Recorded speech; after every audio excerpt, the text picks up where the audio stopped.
So, hello from my side. I hope you all enjoyed the show so far for today, and I hope you're looking forward for the party afterwards. So, this will be more a little bit of interactive now, okay? So I don't want to spend too much time on, let's say, bringing content to you, but I want to integrate you into my session of today. This is a quiz, okay? So maybe to make it really interactive from the very beginning. Who liked the Cybertech 2025 this year? Raise your hands. I would say it's around 80%, maybe a little bit more, okay? Who likes quizzes? Who likes to win prizes? Yeah, of course. This guy doesn't like to win prizes. So if you win one prize, I will make sure that you need to hand it over to someone else. To make you a little bit excited, we brought some giveaway bags, okay? So you will receive not just your regular cotton bag, but also, let me pull it out, a really decent active noise cancelling earphone, okay, for Bluetooth, really cool device. Maybe you've seen this on our booth already during the day. And some minor giveaways, a pretty decent pen, a book. I just want to keep you encouraged, but yeah, let's now hop in. So what can you expect from this session? We did quite a few of such quiz sessions so far. We hope you like it. And of course, we hope you like the Cybertech so far this year. We really like this show. We are here for the third time. I'm coming from Belden. I will introduce myself a little bit in a couple of minutes. And we want to guide you through some really interesting cybersecurity stories in a really refreshing way, you know, being a little bit different than your regular conference grind, and it's late on the day, right? So it's the very last session of today. And we thought we make it a little bit more relaxed and well digestible for you and also interesting. And we want to make sure to spend some quality time with you. So there have been a lot of loaded talks and sessions, you know, and that's why we thought we differentiate a little bit from the other sessions. But a few words about me. So my name is Malte. I'm coming from Belden. We also can be found in the sponsoring area for later conversations. We will be here today as well. I had my first PC at the age of 10, and I did my first QBasic program at the age of 11. So I'm very familiar with, let's say, R&D and development. I studied aerospace engineering because I didn't feel too confident to study computer science, which is weird, right? Because afterwards I realized that, okay, aerospace engineering is a little bit tougher than your regular computing science studies. And I worked as an engineering consultant. I held different roles in the R&D and also topics in the embedded security, embedded development, testing, pen testing, vulnerability research, and stuff like this, everything related to, let's say, the risk exposure of embedded systems.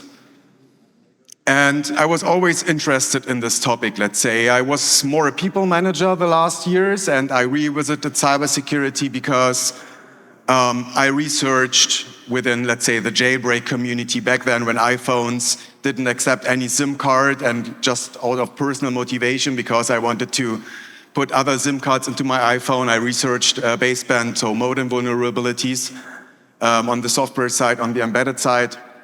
So I have a personal motivation and interest in this topic.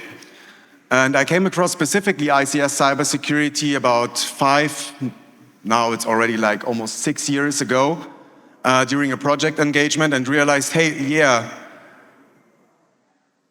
that's normal, right? I didn't expect that cybersecurity is really such a huge thing in OT. I'm not a technical expert, I need to be clear on that, but I'm really an enthusiastic. My family calls me our dear tech support. Potentially some people in the room can relate when you have family parties. Grandma's asking for help with her laptop or her mobile, whatever. So I can totally relate. You can also take a picture, connect with me on LinkedIn. I'm really happy to do that. Or just come to our booth to have a conversation later. But now the question is, I wanted to take a picture, right? So I can loop back also to the last slide. if you want to take it. And I want to use a few words. Why do we call this challenge unexpected? I had a trick on you, we'll do this later. I tried for a second time, sorry, I was too fast. So generally speaking, quizzes are uncommon for such sessions, right? We don't see such challenges, quizzes too much, and that's why we thought, hey, that's a cool differentiator. Let's come with something refreshing. And I promise we won't torture you with sales stuff today, okay?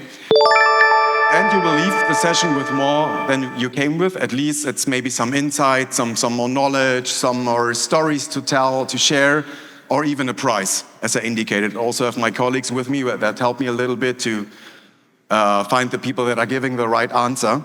But before we get started, most important, you can win prizes, and everyone can win one prize maximum, okay? I need to be clear on that, and all of those rules are based on experience of earlier sessions I held at other conferences. So we made up those 5 really simple rules. And the first rule is the most important rule, which also raises a little bit nervousness sometimes in the room. Let's see.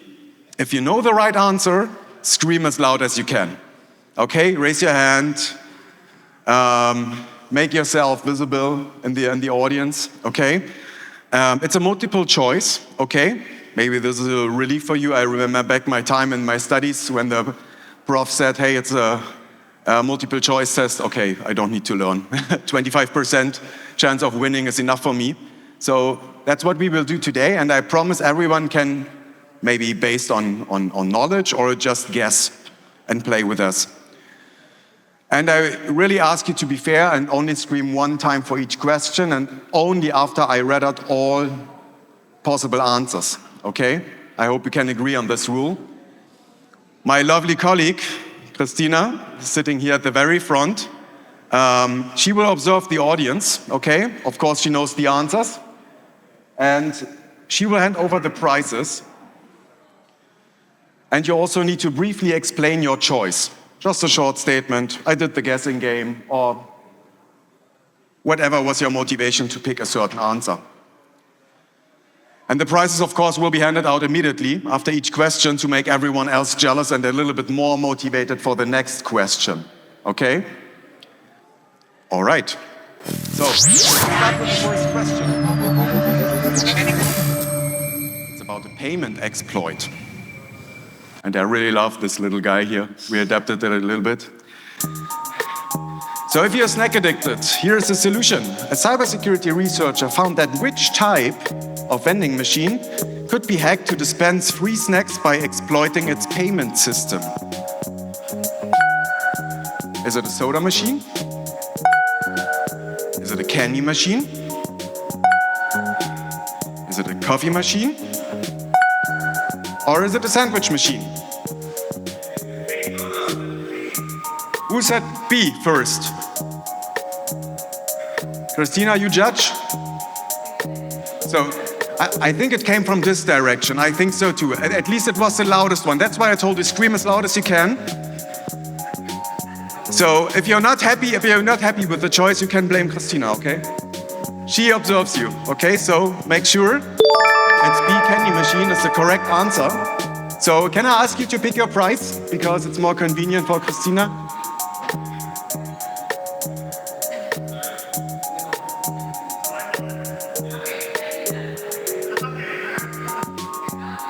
All right.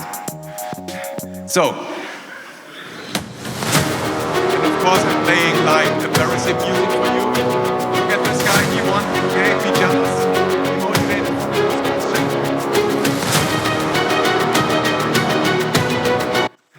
So, what happened here? Let's explore this a little bit.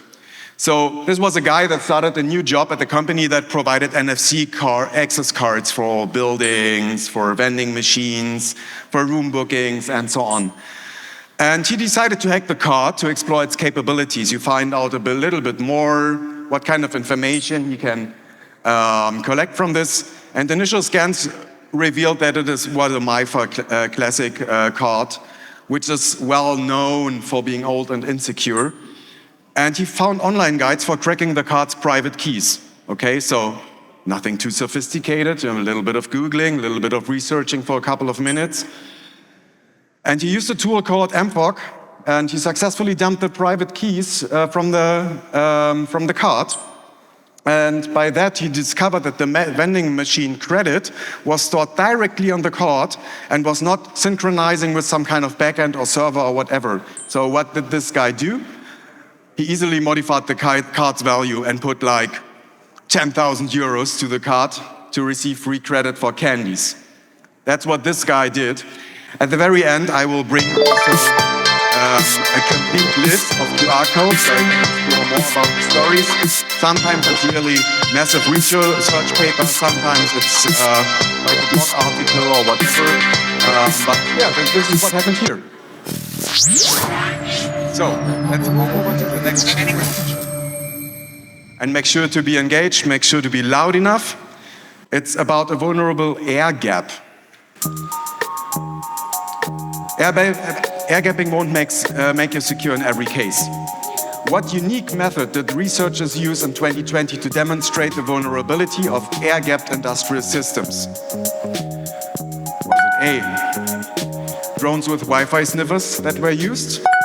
Was it B, light comments that were transmitted via smart light bulbs? Was it C, sound waves through power supplies that were used? Or was it D, magnetic fields that were used from a distance?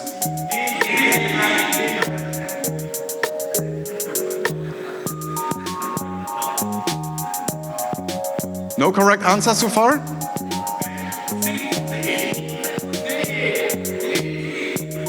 It's really tough. Someone said C. Who said C? Normally I would expect everyone to raise their hands. Who feels confident enough?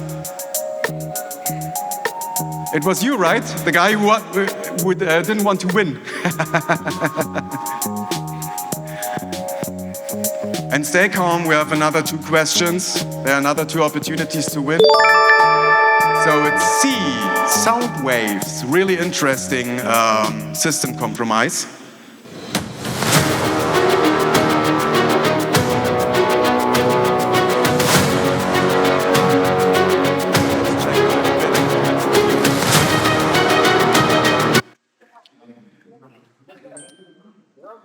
So this was an attack scenario, an exploit chain that was intended to exfiltrate data from air-gapped, audio-gapped systems by turning power supplies into speakers. A malware was developed to manipulate the switching frequency of the computer's power supply, causing them to emit acoustic signals. Beep, beep, beep, beep, beep, beep. Okay? And those acoustic signals carried modulated data, files, keylogs, comments, which were able to be received by nearby infected devices like smartphones, for example. And the attack works over a distance of 5 meters with a data transfer rate of 50 bits per second. And as you might know, black hats, hackers, however we might call them, mostly have plenty of time, you know? So this low data rate is not really an issue. And this method doesn't require any speakers or special privileges. It's really hard to detect. And the attack scenario demonstrates how to breach even highly secured, isolated systems. And I can really suggest, if you're interested in such topics, to have a look at the research paper. It's maybe 4 or 5 pages of heavy content, but it's really worth to digest this. And again, I will share all of those links and QR codes at the very end again. So, let's move on to the third question, which is about smart offices. When it's smart, it's also vulnerable. I think that's a pretty clever statement. You always need to keep that on top of your heads. Which ordinary type of office machine was extensively examined by Avast in 2020 to deploy ransomware to it? So there was, of course, some researcher that did that in Avast. Is it A, a printer? B, a smart whiteboard? Is it C, an IP desktop phone? Or D, a coffee machine?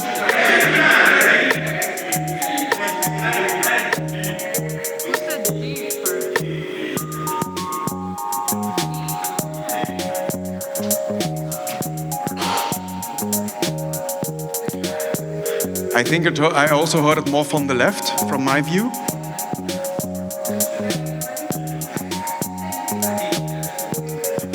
Of course he said D. Okay, let's play the embarrassing music again for you.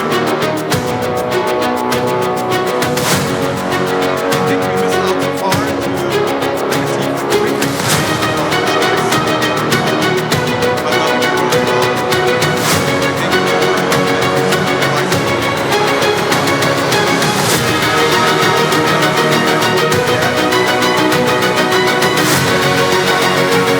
are All right, let's explore this one also a little bit more. Is it hard to read? No, it's all right. So it was identified that this coffee machine's firmware lacked basic cybersecurity measures as encryption, authentication, and so on. And this weakness in the implementation of the firmware made it vulnerable to remote attacks. And with anyone that was capable to access the network could control the device. And this others engineer reverse engineered the firmware, and it was possible to modify it to introduce malicious code. And this involved dissecting the firmware to understand the structure and then injecting new code that would trigger the ransomware behavior. And I also brought a little video clip of this later on. I will show that in a minute. It's really interesting, and I think it's also really funny.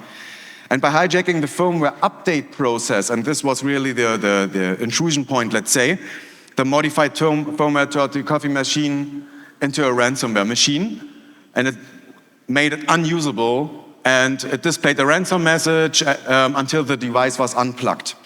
So it's a non-persistent exploit chain, as cybersecurity experts would say. So have you tried to pull out the batteries and put them back again, or unplug and plug the cable again?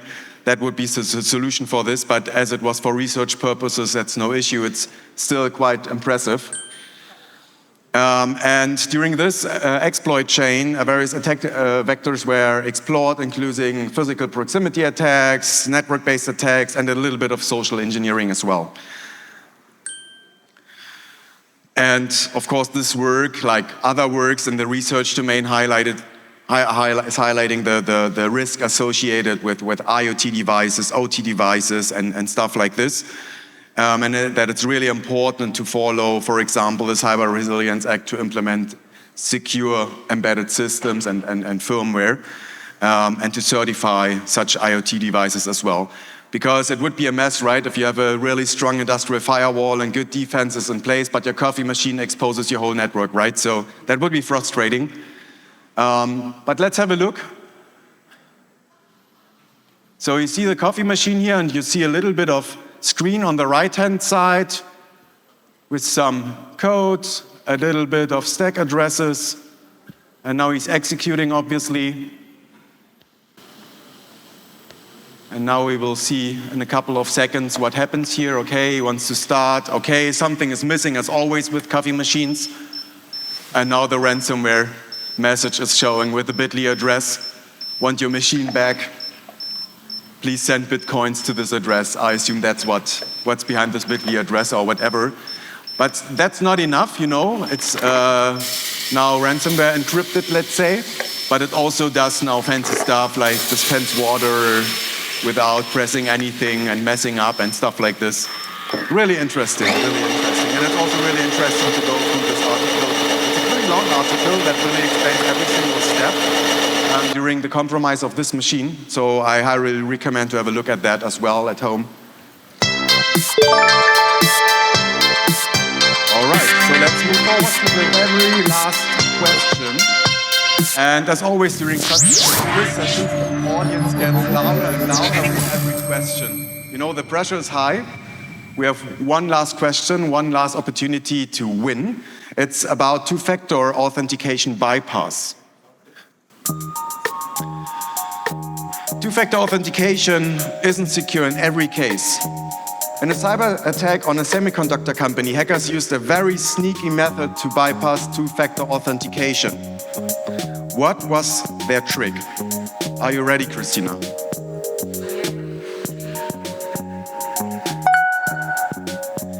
Was it about the provision of fake 2FA codes via phishing emails to employees?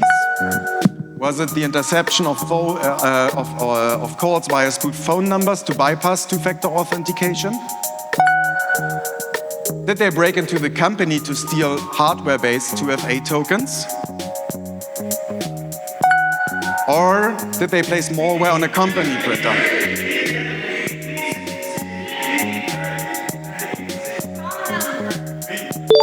heard a loud B from somewhere in the middle, I think. I heard many loud Bs, to be honest. So this one is tough. I leave it to you, Christina. No. And I leave the blaming to the audience to blame Christina. No. That's pretty tough. That's I pretty can tough. say that the guy which sits here in the blue shirt was definitely one of the loudest, but we had few correct answers. The guy with the beard which sits here was definitely At the second row? louder than most. Okay, who else other feels Bs, confident to but be... There were many Bs, to be fair. So. Who else feels confident to be at least one of the first people? I think the guy with the gray blazer. With the gray blazer, okay. Yeah, as well. Do we have a third person who feels also confident? Well, there is a lady there which also said B, so I think. All right.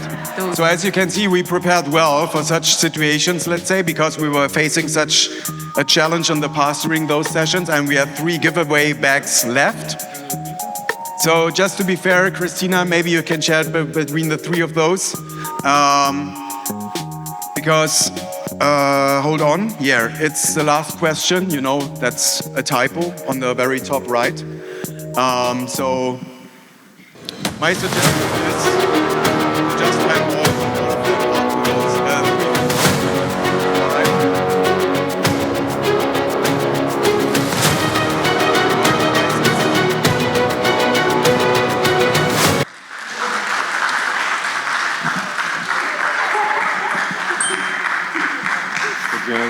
I really like your claps. It shows that you are a fair audience, let's say. So what happened in this one? The attack lasted from 2017 to 2020 and targeted the Dutch semiconductor giant NXP. And the hackers used spoofed phone numbers to bypass two-factor authentication, allowing them to access employee accounts. They exploited social media data like LinkedIn leaks, Facebook, Instagram, whatnot. And by that, they gathered critical information on those key people within the company, which is called open source intelligence, OSINT, which is its own domain in the cybersecurity space. Okay, so always take care to not expose too much on social media, all right? And the group expanded their access within the network and exfiltrated sensitive data via cloud services like Google Drive and Dropbox. So really the internet exposure that there is traffic going to Google or Dropbox was obviously not suspicious for the NXP, which also shows always have a view at your perimeter defenses and what kind of data goes in and out, right? And the attack was coincidentally just discovered only after another investigation on a separate airline attack in 2019. So it took a long time for the team and consultants of NXP to even notice that data was exfiltrated. And also there's a QR code, but then let's wrap up a little bit. And maybe there is some, let's say, advice, some takeaway for you to consider in the future. Always check for the weakest link in your defense chain with a reference to the candy machine exploitation. Consider that attackers use more and more uncommon attack vectors, you know, because nowadays much more resources and money is allocated to build exploit chains, to exfiltrate data, to put ransom to networks and devices. And the new devices like IoT stuff, like the smart coffee machine and this extended connectivity that comes along with it also introduce risks and not just opportunities. Always keep that in mind. And of course, always combine technologies and procedures and workflows, of course, to build a cohesive defenses and really an ecosystem of defenses. So, You can now take a final photo and tap on the QR code later. A few years ago, it was always a mess to open up QR codes from the gallery. Nowadays, it's really convenient and easy. I really highly suggest and recommend you have a look at those. It was also really interesting to research on those incidents for me. I hope you had a little bit of fun. I hope you enjoy the party tonight and the CyberTech second day tomorrow. And we are warmly welcoming you at our booth at Belden once again. Not too much of promotion, but a little bit. And hope to see you soon, tomorrow or next year. I'm pretty sure we will be here next year again. And thanks for your attention. I hope you liked it.